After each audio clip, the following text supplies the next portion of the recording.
السلام عليكم ورحمة الله وبركاته. معكم المهندس محمد طارق. النهارده جزء تاني من أفضل وأمتع وأحسن كورس في الذكاء الاصطناعي هيومن بيوند فور بيجنر، ما وراء القدرات البشرية. اتكلمنا المرة اللي فاتت عن مبادئ ومفاهيم الذكاء الاصطناعي، وكيف يتعامل الذكاء الاصطناعي مع الذكاء الاصطناعي، وكيف يتعامل الذكاء الاصطناعي مع البشر. هنتكلم النهارده عن فلسفة الذكاء الاصطناعي philosophy of AI. can a machine think and behave like human do؟ الفلسفة هنا تطرح سؤالا أساسيا: هل يمكن للآلة أن تفكر وتتصرف مثل الإنسان؟ هذا السؤال ليس تقنيا فقط، بل هو فلسفي وأخلاقي. بعض العلماء يرون أن الذكاء الاصطناعي مجرد محاكاة للذكاء البشري، بينما آخرون يتساءلون: هل يمكن أن نصل إلى الوعي الحقيقي؟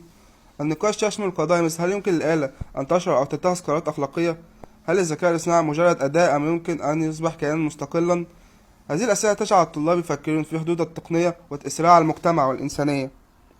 بكده يعني خلصت فلسفة الذكاء الاصطناعي، ده بشكل مختصر وبشكل مفهوم وواضح.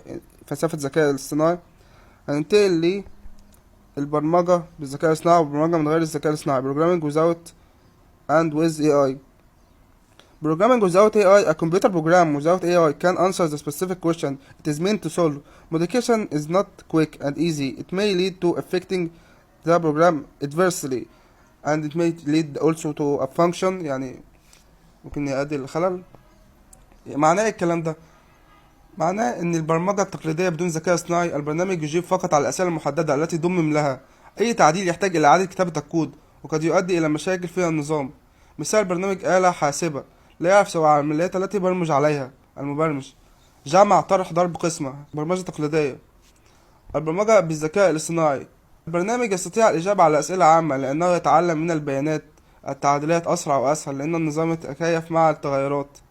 مثال: جوجل ترانسليت، مترجمات جوجل لا يحتاج إلى إعادة كتابة الكود أو إعادة كتابة البرمجة جديدة لأنه يتعلم من ملايين النصوص. Programming with AI: a computer program with AI can answer the generic question it's meant to solve. Quick and easy programming and modification.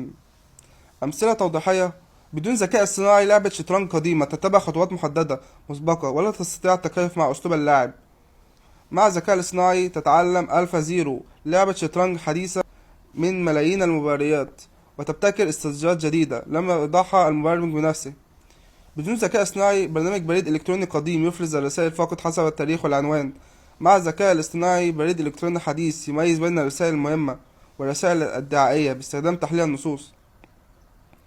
الخلاصة: الفلسفة تسأل: هل يمكن للآلة أن تفكر مثل الإنسان؟ البرمجة التقليدية أوامر ثابتة محدودة. البرمجة بالذكاء الاصطناعي تتعلم وتتكيف بذكاء يشبه الإنسان. الفرق الجوهري: الذكاء الاصطناعي لا يكتفي بتنفيذ الأوامر، بل يتعلم ويبتكر حلول جديدة.